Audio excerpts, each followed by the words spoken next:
The fluorescent lights of the Metro City General Hospital waiting room hummed with a sterile indifference, casting a harsh glow on the worn linoleum floor. It was a cacophony of low murmurs, the rustle of magazines, and the rhythmic beeping of distant machines, the mundane soundtrack of an overworked, understaffed public health institution. Every plastic chair was occupied, every face etched with some degree of anxiety, pain, or weary resignation. The air hung thick with the scent of antiseptic and stale coffee, a pervasive reminder of sickness and long waits. At the far end of a row of seats, slumped in a chair that seemed too large for his slight frame, sat Arthur "Art" Jenkins.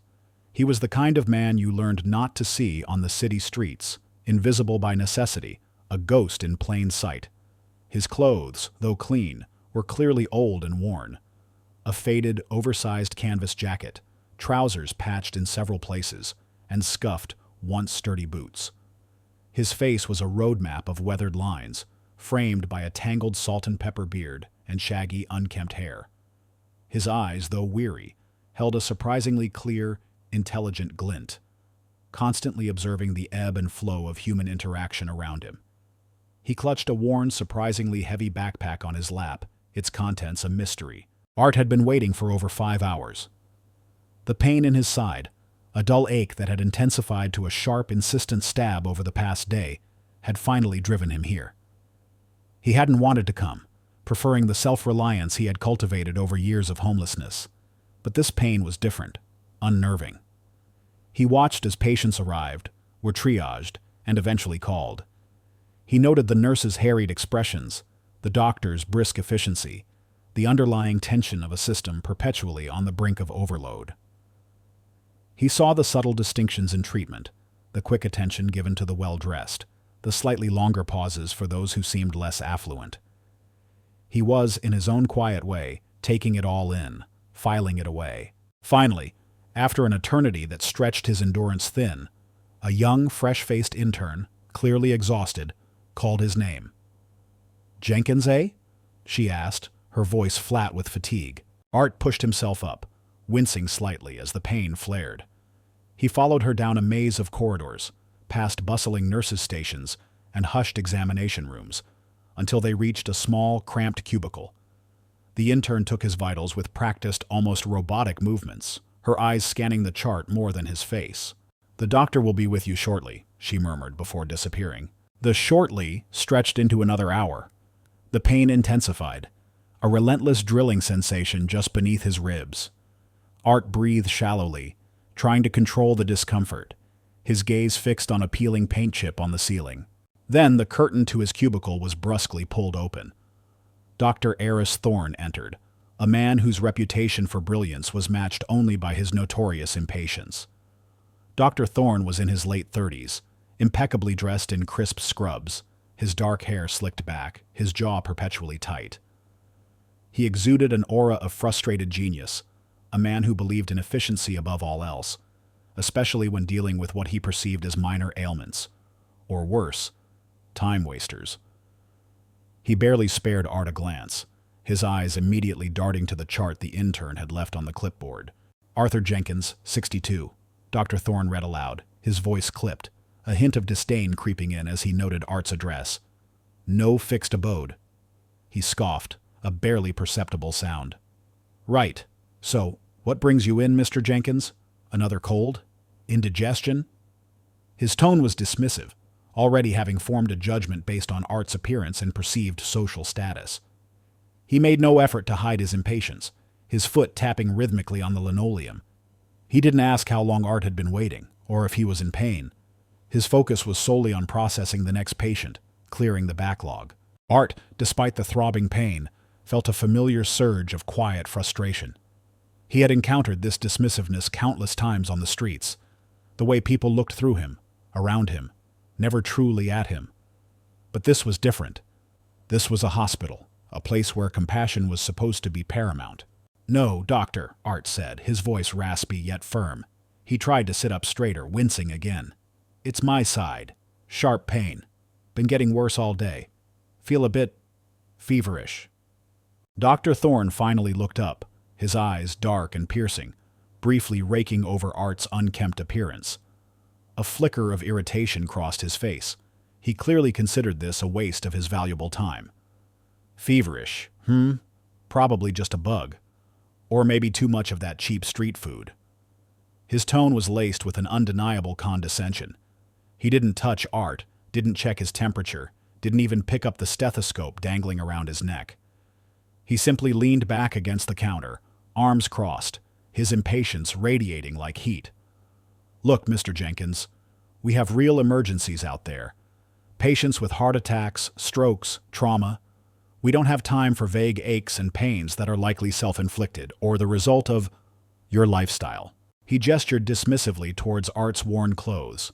I suggest you take some over-the-counter pain relievers, rest, and perhaps try to get a decent meal.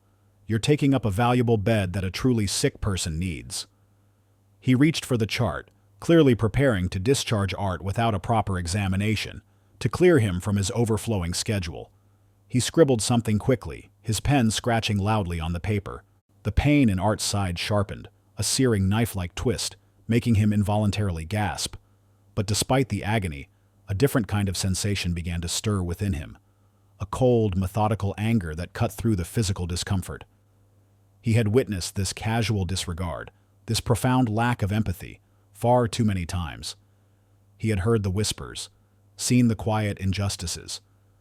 This was precisely what he was here for.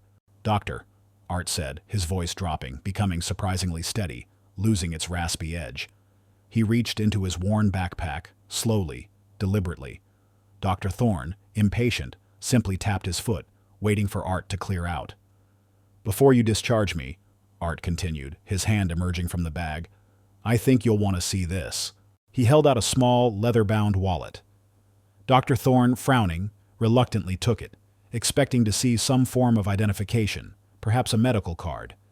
But as he flipped it open, his eyes widened, his impatient facade cracking into an expression of utter disbelief, then dawning horror.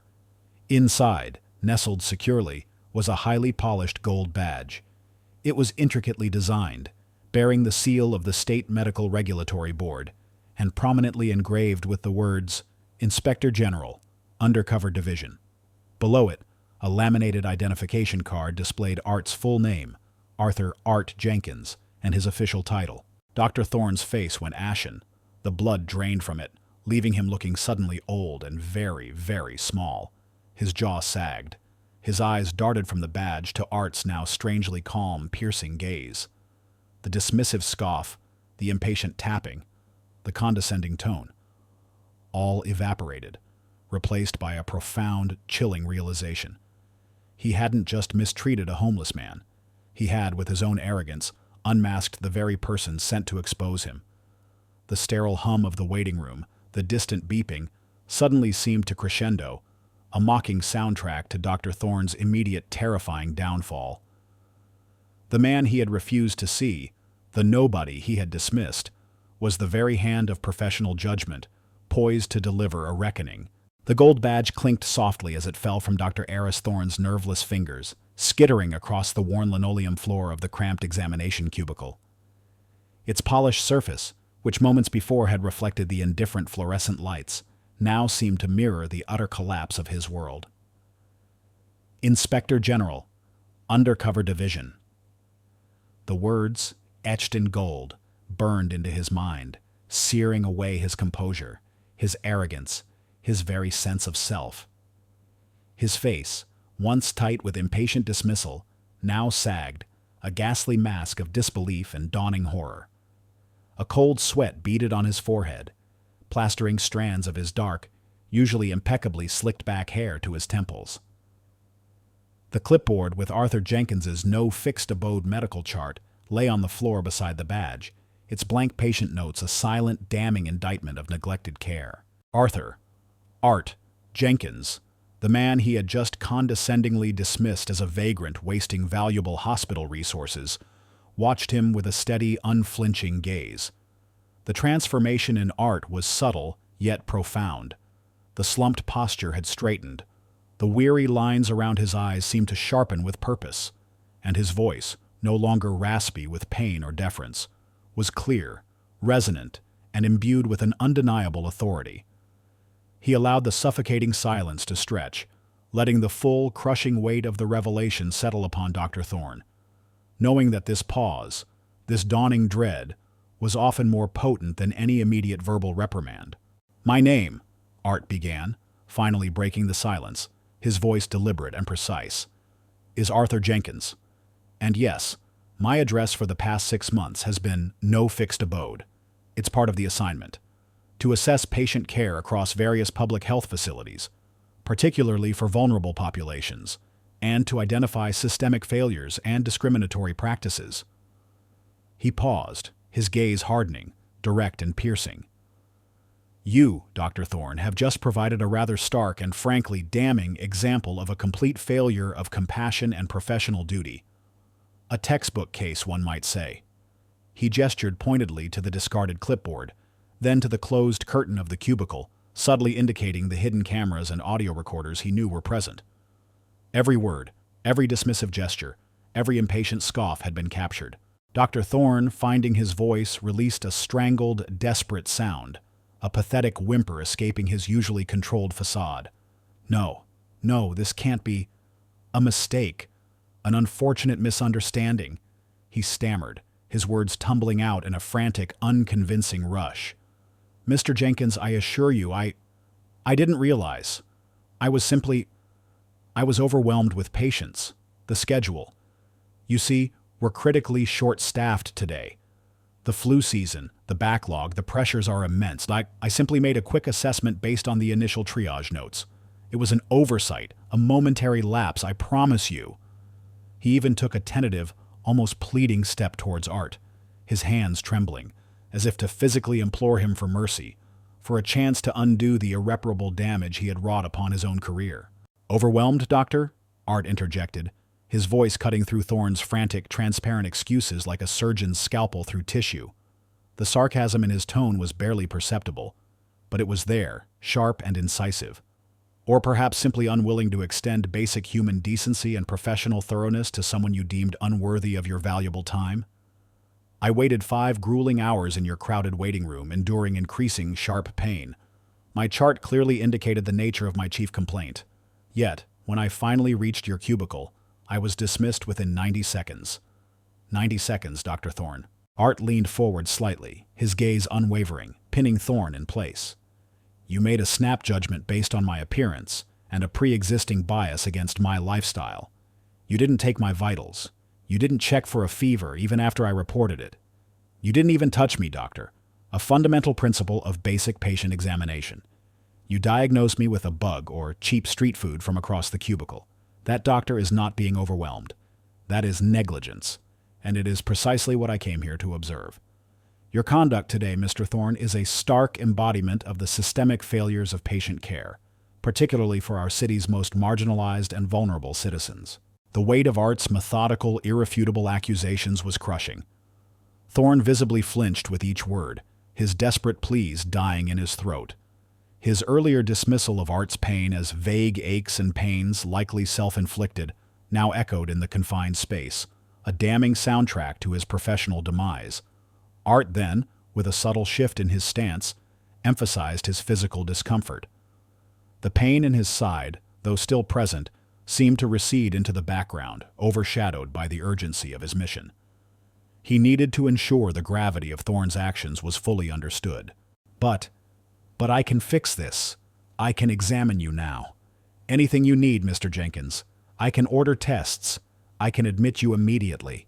Please, just allow me to—" Dr. Thorne pleaded, sweat beading on his brow, his hands reaching instinctively for the medical supplies in the cubicle, fumbling with the stethoscope he had so disdainfully ignored moments ago. He was desperate to salvage what little dignity, what little professional standing remained. "It's too late for that, doctor," Art said, his voice firm, unyielding. He winced almost imperceptibly as a particularly sharp jab of pain struck him, but he quickly reasserted control. "The damage, Dr. Thorne, is already done.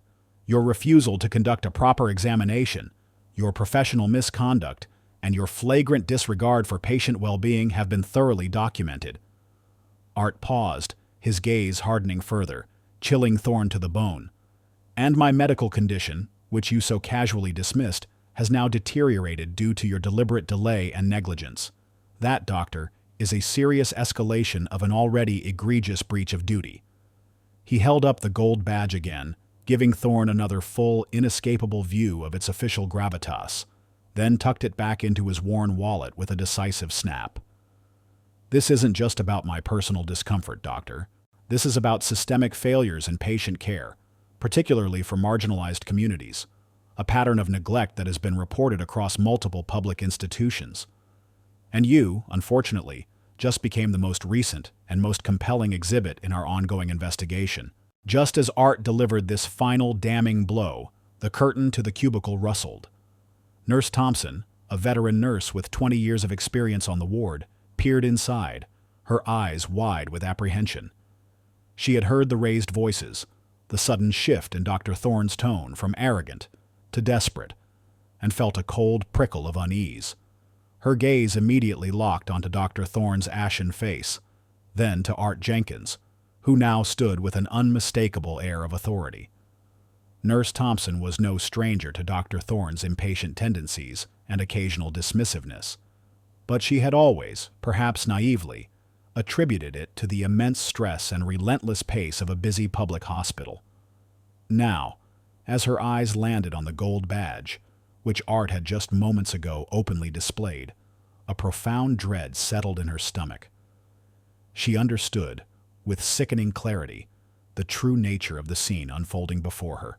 She had often felt a quiet discomfort at the way Thorne treated some patients, the swift judgments, the lack of a personal touch, but her position, her family, the fear of professional reprisal had always kept her silent. A deep blush of shame, mixed with a fearful respect, colored her cheeks. "Mr. Jenkins, Dr. Thorne?" Nurse Thompson stammered, her voice uncharacteristically uncertain, her usual calm demeanor shattered. Art turned to her, his expression softening slightly, acknowledging her silent presence and, perhaps, her own unspoken complicity in the system. "Nurse Thompson," he acknowledged, his voice still firm, but with a hint of professional deference. "I believe you'll need to contact the Chief of Staff, Dr. Evelyn Hayes, immediately. Inform her that Inspector General Jenkins requires her presence.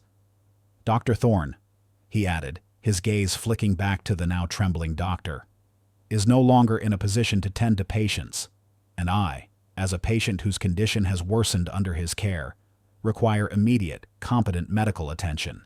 He emphasized competent with a pointed, glacial stare at Thorne, leaving no doubt as to the implication. Dr. Thorne let out another strangled cry, a defeated whimper that seemed to embody the shattering of his entire career.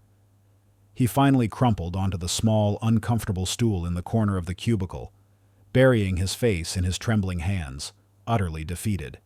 He knew with absolute, terrifying certainty that his world, his reputation, his meticulously built professional standing, was dissolving into nothingness. The whispers would begin, then the official inquiries, the media frenzy, the public disgrace. Years of hard work, years of self-serving ambition, now lay in ruins, exposed by the very arrogance he had cultivated. The sterile walls of the cubicle, once a mundane backdrop, suddenly felt like the suffocating confines of a prison cell, the air thick with the stench of his own professional demise. Art, however, was already focused on the next steps, the mission far from complete. Despite the escalating pain, his mind was sharp, methodical, assessing the broader implications. "Nurse Thompson," he instructed, his voice now a clear, unshakable command. "I need full diagnostics, blood work, urinalysis, a complete metabolic panel, and imaging, an ultrasound, and possibly a CT scan for acute abdominal pain and fever.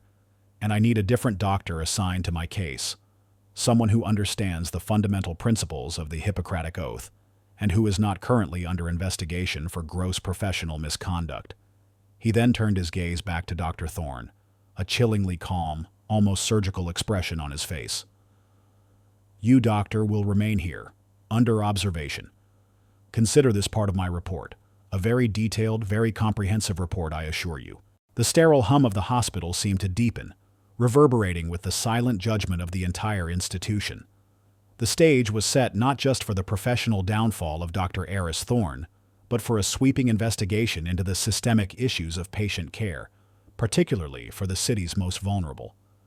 The man he had refused to see, the invisible man he had so carelessly dismissed, was the very hand of professional judgment, now poised to deliver a reckoning that would echo through the very foundations of Metro City General Hospital. Nurse Thompson, wiping a tear from her eye, quickly moved to obey, her every movement imbued with a newfound sense of urgency and profound realization. The chaotic energy of the emergency department, usually a controlled symphony of urgent commands and efficient movements, crackled with a new, chilling tension. Nurse Thompson, her face pale but resolute, emerged from the cubicle, her voice unusually firm as she addressed the nearest charge nurse. "Get Dr. Hayes on the line, now. Tell her Inspector General Jenkins is here and requires her immediate presence. And notify admitting, Mr. Jenkins needs to be moved to a private room for full diagnostics and, continued observation." Her gaze flickered back to the cubicle, where Dr. Eris Thorne, now a broken figure, remained slumped on the stool, his face buried in his hands. The knowledge of the undercover inspector, the weight of Thorne's professional implosion, spread through the ward like a sudden, frigid draft. Whispers began to ripple, hushed and incredulous, as the news of the undercover patient reached the ears of the bewildered staff. Within minutes, the formidable figure of Dr. Evelyn Hayes, Chief of Staff for Metro City General, strode into the emergency department. Dr. Hayes was a woman in her late 50s, with an intimidating intellect and a reputation for uncompromising excellence. Her silver hair was pulled back in a severe bun, her piercing blue eyes missing nothing. She commanded respect and fear in equal measure. She had fought tooth and nail to secure funding for the beleaguered public hospital, priding herself on its mission to serve all citizens, regardless of their means. The words Inspector General had cut through her usual stoicism like a physical blow. Nurse Thompson quickly, in hushed tones, briefed Dr. Hayes on the situation, her voice trembling slightly as she recounted Dr. Thorne's dismissive treatment of Arthur Art Jenkins and the subsequent revelation of his badge. Dr. Hayes's face, usually impassive, grew progressively grimmer, a slow burn of anger replacing her initial shock. Her gaze swept to the cubicle, then to the crumpled figure of Thorne, a deep furrow appearing between her brows. She knew Thorne's reputation for impatience, his tendency to prioritize efficiency over empathy. But this was a direct assault on the very mission of her hospital. Taking a deep, steadying breath, Dr. Hayes pushed open the cubicle curtain, stepping inside. The air in the small space felt thick with the remnants of confrontation. Art, despite the throbbing pain in his side, had maintained his composure, now observing the new arrival with a calm, appraising gaze. Dr. Thorne, startled by the entrance, looked up, his eyes bloodshot, his face tear-streaked. "Dr. Thorne," Hayes's voice was low, dangerously quiet, the calm before a storm. "Explain yourself." Thorne stammered, attempting to compose himself, but his usual glibness had deserted him. "Dr. Hayes, Chief, it was a misunderstanding. I was pressured, overwhelmed. I made a mistake, a terrible error in judgment. I didn't know who he was. I've been working nonstop, the cases are piling up, and then this man, he presented as..." He trailed off, unable to articulate his prejudice in front of his superior. Hayes didn't flinch, her eyes, sharp and cold, fixed on Thorne. "So, you dismiss a patient based on their perceived social standing? You refuse to provide care because someone presents as homeless? Is that the Hippocratic Oath, Doctor? Is that the standard of care we uphold at Metro City General?" Each question was a hammer blow, driving Thorne further into desperation. "You were overwhelmed? Or were you simply too arrogant, too prejudiced, to perform your basic duty?" She turned from Thorne, her gaze shifting to Art, her expression now one of profound regret and professional deference. "Inspector General Jenkins," she said, her voice formal, "on behalf of Metro City General, I offer my sincerest, most unreserved apologies for the egregious lack of care you received from Dr. Thorne. This behavior is utterly unacceptable and in direct contradiction to everything this hospital stands for.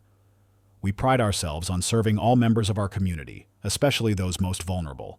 Your experience is a grave disappointment, and I assure you, it will be addressed with the utmost seriousness and swiftness." Art nodded slowly, acknowledging her apology but not fully accepting it. He had heard countless apologies in his career. It was the action that mattered. "Dr. Hayes," he said, his voice still steady despite the gnawing pain, "your apology is noted, but this isn't just about my personal experience. This is about a systemic issue. Dr. Thorne's behavior is a symptom, not the sole problem. How many other invisible patients have been dismissed, neglected, or had their conditions exacerbated because of similar biases or overstretched resources?" He gestured to his side, wincing slightly. "My pain has escalated significantly due to the delay in diagnosis. This is not just a theoretical concern." Hayes's jaw tightened. She knew he was right. She had heard the whispers, seen the subtle shifts in care, the weary resignations of staff. She had often felt the immense pressure to cut corners, to prioritize speed, but she had always believed her staff would maintain their ethical compass. Thorne's actions were a stark, undeniable failure that reflected poorly on her leadership. "Nurse Thompson," Hayes commanded, turning to the charge nurse, "ensure Inspector Jenkins is immediately transferred to a private room. Get Dr. Ramirez from internal medicine to assess him. He's one of our most thorough and compassionate diagnosticians. And make sure he gets priority for all necessary scans and blood work. No expense spared, no corners cut." She then turned back to Thorne, her voice dropping to a chilling whisper. "Dr. Thorne, you are immediately relieved of all patient duties. You are suspended pending a full internal investigation, and I will personally be recommending your immediate termination to the board. Your actions today have not only compromised a patient's health, but have utterly betrayed the trust placed in you and the very foundation of this institution." Thorne, pale and trembling, could only nod, utterly defeated. He knew there was no escaping the consequences. His career, built on ambition and a ruthless pursuit of prestige, had crumbled in a single arrogant encounter. As Art was wheeled out of the cubicle towards his new private room, the change in the staff's demeanor was palpable. Nurses rushed to assist, orderlies moved with newfound urgency, and hushed apologies followed him down the corridor. He noted the sudden flurry of activity around Thorne's cubicle, the grim faces of other doctors being informed. The weight of his undercover persona, the burden of his secret, lifted slightly, replaced by a sense of grim satisfaction. His mission was already proving successful. Later that evening, from the quiet comfort of his private room, with fresh bandages on his side and the blessed relief of pain medication, Art reviewed the detailed preliminary diagnostic report delivered by the empathetic and thorough Dr. Ramirez. It was as he had suspected. What Dr. Thorne had dismissed as a bug was, in fact, acute appendicitis, dangerously close to rupturing. The delay in diagnosis, the refusal of care, had pushed him to the brink of a life-threatening emergency. He would require surgery immediately. He sent a secure, encrypted message to his superior at the State Medical Regulatory Board. Mission success. Initial observations confirmed systemic bias and egregious patient neglect by Dr. Eris Thorne. Patient condition, mine, critical due to delay, immediate surgery required. Full report to follow after recovery. Recommend comprehensive audit of Metro City General, with focus on emergency department protocols and staff training in vulnerable patient care. This isn't just a bad doctor, it's a broken system. As the nurses prepared him for surgery, Art felt a weary satisfaction. His pain was real, the risk to his life undeniable, but the information he had gathered, the injustice he had exposed, was worth it. Dr. Thorne's arrogant dismissal was just the beginning. The chief's reckoning was swift, but the systemic changes required would be a long, arduous battle. The Invisible Man had finally made himself seen, and his revelation would shake Metro City General to its very foundations.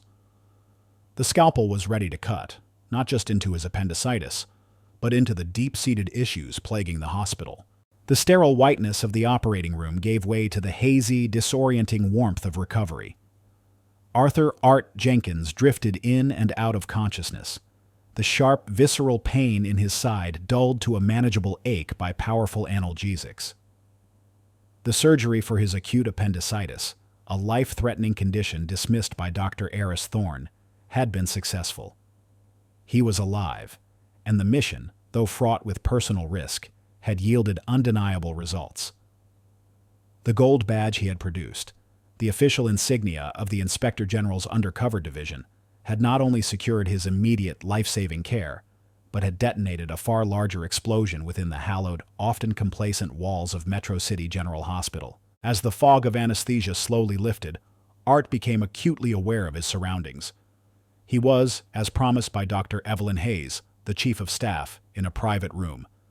The sheets were crisp, the silence profound, a stark contrast to the chaotic clamor of the emergency department waiting room. A new nurse, far more attentive and empathetic than those he had initially observed, checked his vitals with a gentle touch and a soft, reassuring voice. He was no longer the invisible man. He was a patient, a very important one, whose presence now threatened to unravel the very fabric of the institution. Later that morning, Dr. Hayes herself entered the room, her usual formidable demeanor softened by a genuine concern that Art suspected was both professional and deeply personal. She carried a new, meticulously organized medical chart, a stark contrast to the dismissive notes Thorne had scribbled. "Inspector Jenkins," she began, her voice carefully modulated, "Dr. Ramirez informed me of your successful surgery. You'll be making a full recovery, thankfully.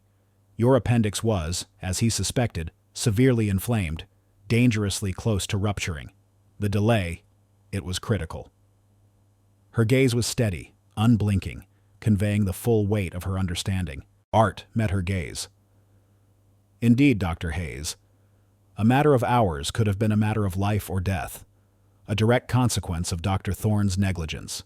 Hayes nodded, a muscle twitching in her jaw. "Dr. Thorne has been placed on indefinite administrative leave, pending a full internal and external investigation. I've initiated his termination proceedings with the board, and I will be recommending that the State Medical Regulatory Board revokes his license. His conduct, as you so clearly documented, is indefensible." She paused, her eyes searching his. "But you're right, Inspector. This is bigger than one arrogant doctor. His actions were a symptom of something deeper, something we clearly haven't addressed adequately." She then presented him with a binder, thick and official. "While you recover, I want you to know the steps we are already taking. As per your recommendation, and frankly, as per my own professional conscience, I have ordered a comprehensive audit of Metro City General, effective immediately. It will be led by an independent external firm, focusing heavily on our emergency department protocols, patient intake procedures, and, crucially, staff training in vulnerable patient care. Every doctor, every nurse, every administrator will undergo mandatory re-education modules on empathy, bias recognition, and the absolute non-negotiable standards of the Hippocratic Oath." Art took the binder, flipping through its pages. The sheer speed of her response was impressive, a testament to her executive power and perhaps a desperate attempt to mitigate the fallout.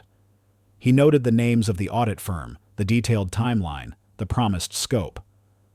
"This is a good start, Dr. Hayes," he conceded. "But it needs to be more than a cosmetic fix. It needs to address the underlying culture that allows such biases to fester, that prioritizes efficiency over humanity, particularly when dealing with patients who don't fit the ideal profile." Hayes leaned forward, her expression earnest.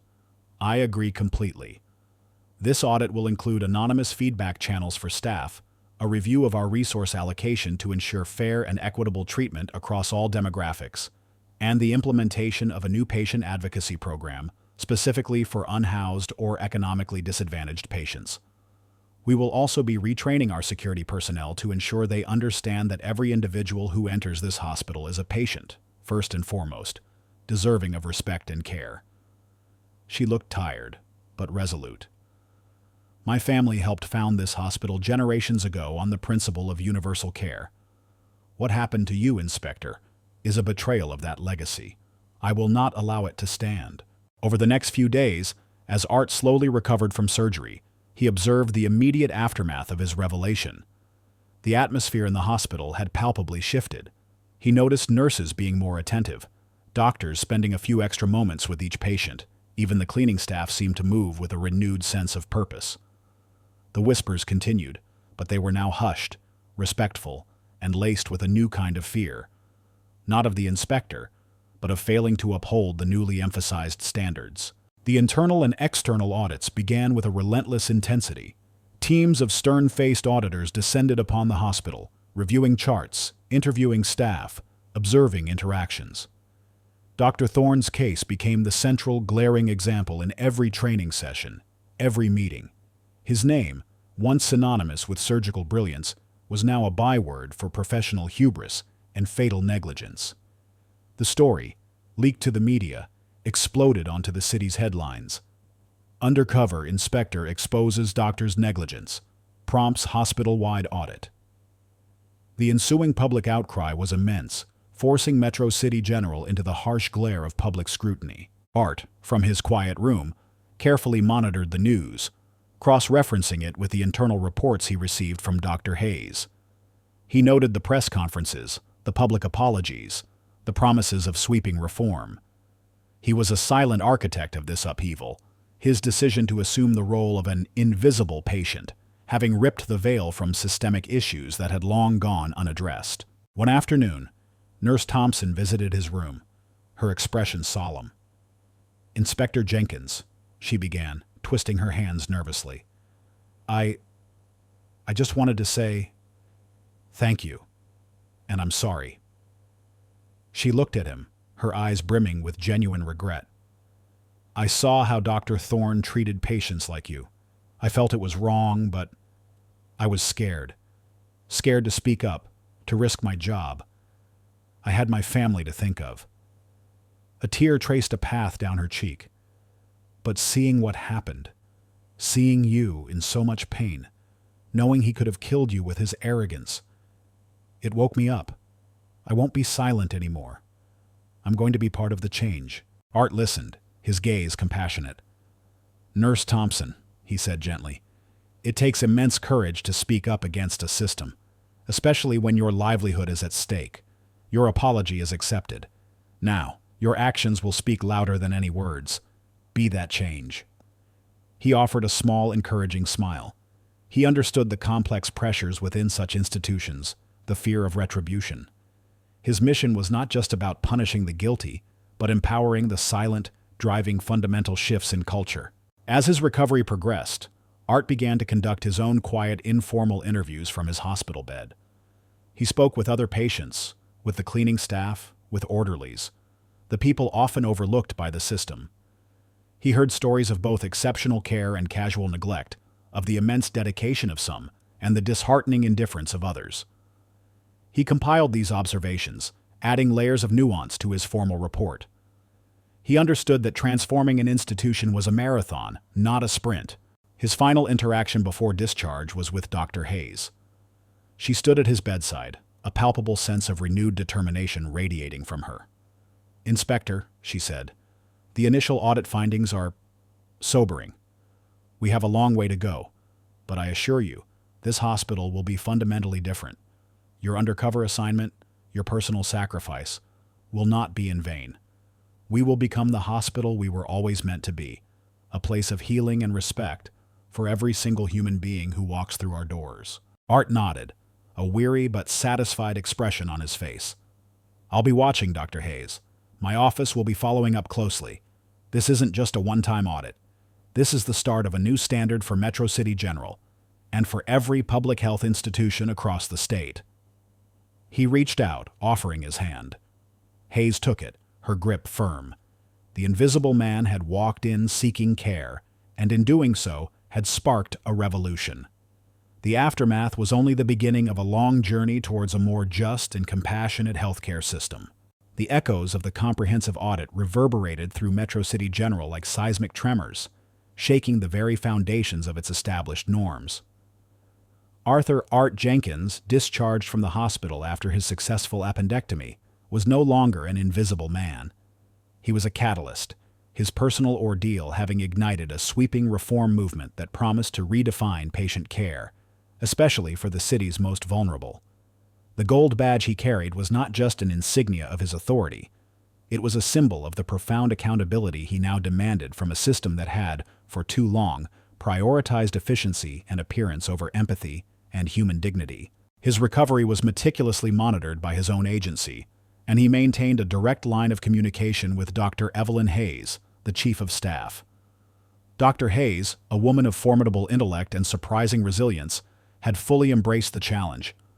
The initial audit findings had been, as Art had predicted, sobering, revealing deep-seated issues of implicit bias, resource misallocation, and a pervasive culture of overwork that led to shortcuts and, ultimately, compromised patient care. The case of Dr. Eris Thorne, whose medical license was swiftly and irrevocably revoked by the State Medical Regulatory Board, served as a stark, public warning to others. His arrogance had not only cost him his career, but had become a textbook example of professional dereliction. Art, though no longer undercover, didn't disappear. He became a silent partner in Hayes's reform efforts, offering insights gleaned from his months on the streets and his unique perspective as both an undercover inspector and a patient. He shared the anonymous stories he had collected from other marginalized patients, painting a vivid picture of the human cost of systemic neglect. His presence, even from a distance, was a constant reminder of the vigilance required. The first major reform initiative was the implementation of the Dignity First protocol in the emergency department. This mandated that every patient, regardless of their presenting condition, appearance, or perceived socioeconomic status, receive a comprehensive initial assessment within 15 minutes of arrival. Staff underwent intensive, mandatory empathy training, led by external experts and, crucially, by former patients who shared their experiences of feeling dehumanized by the system. Nurses and doctors were taught to actively listen, to make eye contact, and to prioritize compassionate communication alongside clinical efficiency. Simple gestures, like offering a warm blanket or a cup of water, became integral parts of the protocol, reinforcing the message that every individual mattered. Next came the Equitable Access Program. Recognizing that homeless individuals and other vulnerable populations often faced insurmountable barriers to follow-up care, Metro City General established dedicated social workers and patient navigators. These professionals worked proactively to connect patients with housing services, mental health support, and transportation, ensuring that discharge didn't mean abandonment. A mobile clinic, staffed by volunteer doctors and nurses, began regular rounds in high-need areas of the city, bringing preventative care and basic medical services directly to those who struggled to access the hospital. Art personally joined these mobile clinic rounds whenever his schedule allowed, his presence a powerful symbol of the regulatory board's commitment. Financially, the hospital reallocated resources, diverting funds from non-essential administrative overheads to bolster frontline staffing, particularly in the emergency department. This meant fewer exhausted nurses, more time for patient interaction, and a significant reduction in wait times for all patients. Dr. Hayes fought fiercely for these changes, often facing resistance from long-established bureaucratic structures and skeptical board members. But the public scrutiny, fueled by the relentless media coverage of Art's story and the ongoing audit findings, gave her the leverage she needed. The City Council, under immense pressure, approved emergency funding to support the reforms, recognizing that public trust in the healthcare system was at stake. The transformation was slow, arduous, but undeniably profound. The atmosphere in the emergency department began to shift. The hurried indifference that had once pervaded the space was slowly replaced by a palpable sense of renewed purpose and a genuine commitment to care. Patients, particularly those from marginalized communities, began to report feeling seen, heard, and respected. The stories of neglect began to wane, replaced by narratives of compassionate treatment and effective care. The staff, though still working hard, felt a renewed sense of pride in their profession, recognizing the tangible impact of their efforts. Art, now observing the hospital from a macro perspective as he prepared his final, comprehensive report for the State Medical Regulatory Board, noted the cultural shift. He conducted follow-up inspections, unannounced visits where he observed the changes firsthand. He still wore simple, unassuming clothes, a habit ingrained from his undercover days. But he no longer sought to be invisible. Instead, he observed, meticulously noting the positive changes. He saw a young, unkempt man, reminiscent of his own undercover persona, being treated with respectful urgency by a nurse. He saw a doctor kneeling to speak with an elderly homeless woman, patiently explaining her medication. These were small moments, but they spoke volumes. His final report, submitted with a detailed set of recommendations for statewide implementation, concluded with a powerful statement. The incident at Metro City General, while initially exposing the egregious negligence of one physician, ultimately revealed deeper systemic vulnerabilities. However, through the decisive leadership of Dr. Evelyn Hayes and the commitment of many dedicated staff members, Metro City General is undergoing a remarkable transformation. It serves as a living model that compassionate, equitable, and high-quality healthcare is not merely an ideal, but an achievable reality, even within the confines of a public health system. This case proves that true systemic change begins with seeing the invisible and treating every human being with the dignity they deserve. The report led to sweeping policy changes across the state's public hospitals. Funding was redirected, training programs were standardized, and accountability measures were strengthened. The Dignity First protocol, originating from ART's experience, became a statewide mandate. Months later, ART received an invitation to a formal commendation ceremony at Metro City General. Dr. Hayes, standing proudly at the podium, addressed a packed auditorium of staff, city officials, and media. "Today," she announced, her voice ringing with emotion, "we are not just honoring a hero, we are celebrating a renewed commitment.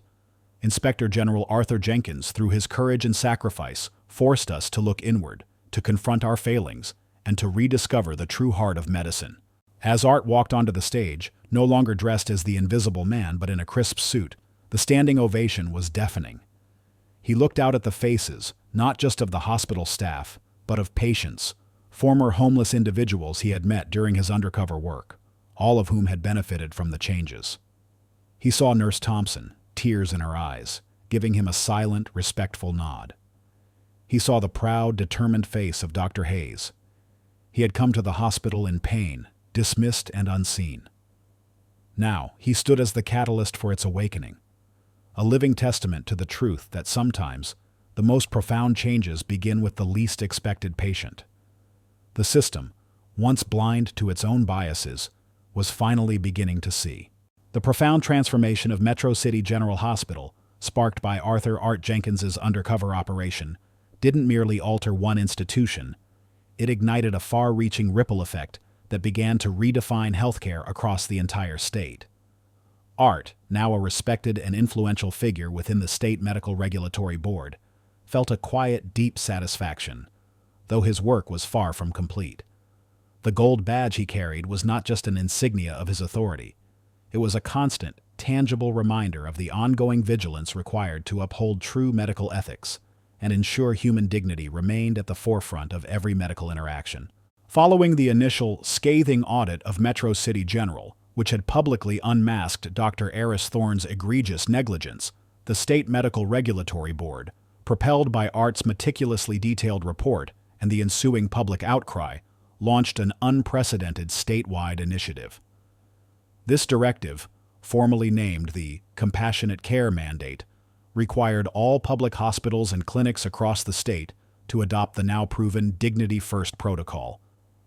This meant that every patient, regardless of their apparent social standing, economic status, or presenting condition, was to receive a comprehensive initial assessment within a mandated time frame, usually 15-20 minutes of arrival, accompanied by empathetic, respectful communication from the moment they entered the facility. Art played a pivotal, almost indispensable role in this sweeping statewide rollout. His unique first-hand experience, having lived as a homeless individual and then endured the very prejudice he sought to expose, gave him unparalleled credibility. He didn't just present data, he told a story.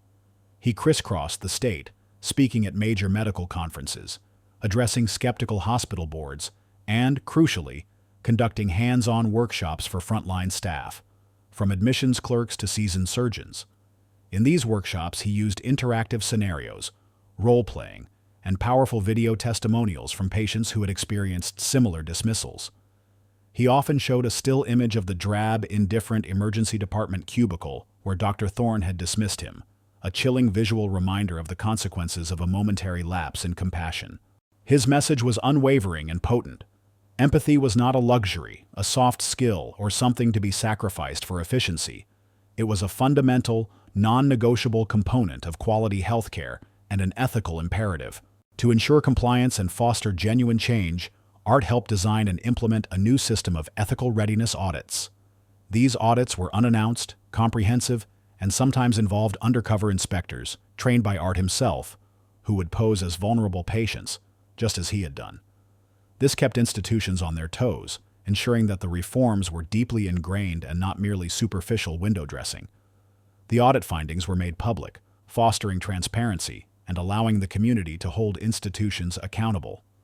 The media, still captivated by the story of the undercover inspector and the subsequent statewide reforms, continued to follow the unfolding changes closely. Documentaries were produced, in-depth investigative articles published, and powerful public service announcements aired, all reinforcing the new standards of care and highlighting success stories. Public trust in the healthcare system, initially profoundly shaken by the revelations, slowly but steadily began to rebuild, fueled by visible changes and the transparent accountability demanded by Art's dedicated office. Meanwhile, Dr. Evelyn Hayes, the Chief of Staff at Metro City General, became a national luminary in healthcare reform. She embraced the intense scrutiny and the monumental challenge with a fierce determination, transforming her hospital into a vibrant blueprint for others across the country. Under her leadership, Metro City General didn't just meet the new state mandates, it exceeded them. She championed innovative new programs, such as robust community health partnerships, that brought preventative medical services directly into underserved neighborhoods via mobile clinics and pop-up health centers. She integrated mental health support directly into primary care units, recognizing the interconnectedness of physical and mental well-being, particularly for unhoused populations. Metro City General, once synonymous with overcrowding, long wait times, and perceived inefficiency, was now celebrated as a leading example of patient-centered, equitable care. Dr. Hayes never failed to publicly credit Art, acknowledging his immense courage and the invaluable role his personal experience played in sparking their profound transformation.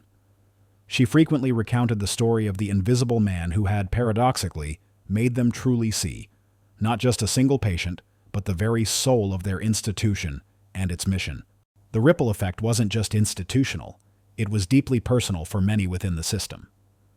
Nurse Thompson, who had witnessed Thorne's initial arrogance and Art's shocking revelation, emerged as a quiet but incredibly powerful force for internal change within Metro City General.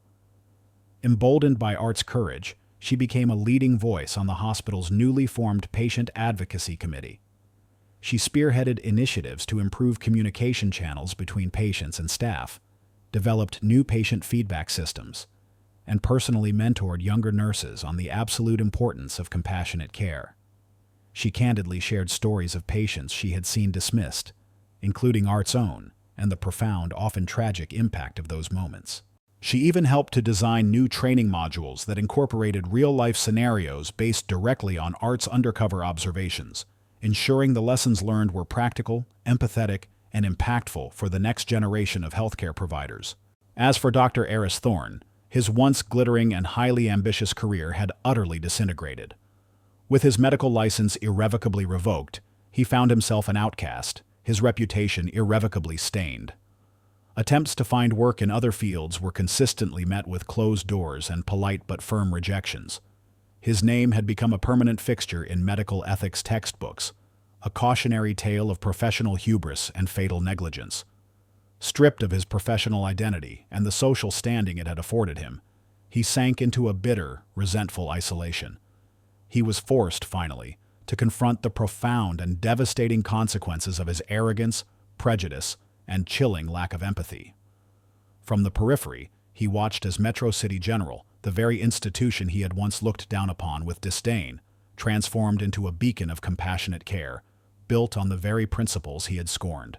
The public humiliation, magnified by the ongoing media attention on the positive reforms, was a constant agonizing mirror reflecting his own spectacular fall from grace. Art's work eventually led him beyond state lines. His unique background and insights, his ability to understand both the street-level realities of marginalization and the complex bureaucratic structures of public health systems, made him an invaluable resource. He was increasingly called upon by federal agencies and national healthcare organizations to consult on systemic reform, shaping policies that would impact patient care on an even larger scale. He consistently emphasized that true reform wasn't just about implementing new policies or allocating funds. It was fundamentally about fostering a pervasive culture where every single patient was treated as a human being, with inherent dignity, respect, and worth. One crisp autumn morning, a few years after the initial incident, Art paid an unannounced visit to Metro City General for a routine follow-up inspection. He walked through the emergency department, observing quietly, his gaze sharp and experienced. He noted the Dignity First posters proudly displayed, the patient advocates actively assisting new arrivals, and the palpable attentiveness of the staff. He saw no more dismissed invisible men. He observed a young doctor, perhaps just a year or two out of residency, kneeling to speak with an unkempt man, patiently explaining his medication regimen, his hand resting gently and respectfully on the patient's arm. It was a simple, seemingly small gesture, but it spoke volumes about the profound, deeply embedded cultural shift that had taken place. Art felt a quiet, deep sense of fulfillment. His appendectomy scar, a faint line on his side, was a permanent, personal reminder of the physical price he had paid for this transformation. But the widespread fundamental change he had catalyzed, the countless lives that would now be treated with respect, dignity, and genuine care, made every painful moment, every hour of undercover work, every risk worthwhile.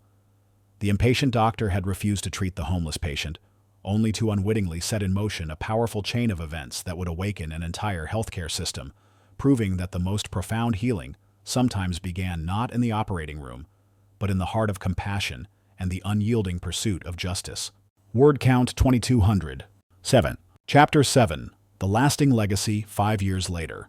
The transformation of Metro City General Hospital, once a solitary beacon of reform, had blossomed into a nationwide movement, largely thanks to the tireless dedication of Arthur "Art" Jenkins. The gold badge he wore, no longer just a tool for covert operations, had become a recognized symbol of a new era in compassionate healthcare, its polished surface reflecting the profound shifts it had helped orchestrate. The compassionate care mandate, born from his initial undercover work, was now enshrined in federal law, ensuring that the dignity of every patient, regardless of their circumstances, was a protected right across the nation. Art, now a highly respected senior inspector general for national healthcare standards, traveled constantly, advising federal agencies, delivering keynote addresses at national medical conventions, and overseeing comprehensive audits of healthcare systems far beyond Metro City. His unique perspective, honed by months living on the streets and experiencing the system's failures firsthand, made him an invaluable voice. He remained the quiet, observant man, but his words now carried immense weight, shaping policy and inspiring countless medical professionals. He often spoke about the invisible barriers that separated patients from quality care, and how empathy was the fundamental tool to dismantle them. His story, once a local scandal, was now a celebrated case study in medical schools across the country. Metro City General, under the continued visionary leadership of Dr. Evelyn Hayes, stood as the national prototype for this new standard of care. Its Dignity First protocol and equitable access program had been replicated in hospitals nationwide, leading to significant improvements in patient outcomes, especially for marginalized communities. The hospital, once perpetually struggling with public perception, now attracted top medical talent, drawn by its ethical commitment and its groundbreaking patient-centered approach. Dr. Hayes, herself a recipient of numerous national awards, often emphasized that the hospital's true success lay not just in its cutting-edge medical advancements, but in its unwavering dedication to the human element of healing. She and Art remained close colleagues, their shared experience having forged a bond of mutual respect and a shared commitment to healthcare justice. The ripple effect had spread into broader society. Public discourse around homelessness and poverty began to shift, moving away from judgment and towards understanding and systemic solutions. Art's story, detailing how a single act of medical negligence could reveal deeper societal biases, became a powerful narrative used by advocacy groups. Funding for community health initiatives, mental health services, and supportive housing programs saw unprecedented increases as a direct consequence of the public's heightened awareness and demand for change. The media continued to highlight the positive impact, frequently featuring success stories from hospitals that had embraced the new compassionate care models. For Nurse Thompson, the incident at Metro City General had been a watershed moment. She had found her voice, becoming a passionate and effective leader in patient advocacy. She eventually became the hospital's Director of Patient Experience, a newly created role that directly reported to Dr. Hayes. In this position, she implemented innovative feedback systems, developed peer support networks for nurses, and continued to champion empathy training, ensuring that the lessons learned from Art's experience were never forgotten. Her dedication earned her the deep respect of her colleagues and the profound gratitude of countless patients. As for Dr. Eris Thorne, his story served as a cautionary tale. His attempts to re-enter the medical field, even in non-clinical roles, were universally rejected. The revocation of his license and the indelible stain of his public disgrace followed him relentlessly. Stripped of his identity as a doctor and the societal respect that came with it, Thorne's arrogance curdled into a bitter despair. He faded into obscurity, a stark and lonely reminder of how quickly professional hubris could lead to a catastrophic downfall. He watched from a distance as the healthcare world transformed, a transformation he had ironically, unwittingly, helped to initiate, but from which he was now permanently excluded. The story culminates on a bright spring morning, precisely 5 years after Art's undercover operation at Metro City General. Art found himself back at the hospital, not for an inspection, but as an invited guest of honor. The hospital had unveiled a new wing, specifically designed for vulnerable populations, complete with integrated housing services, job training programs, and comprehensive mental health support. A simple, elegant plaque adorned the entrance.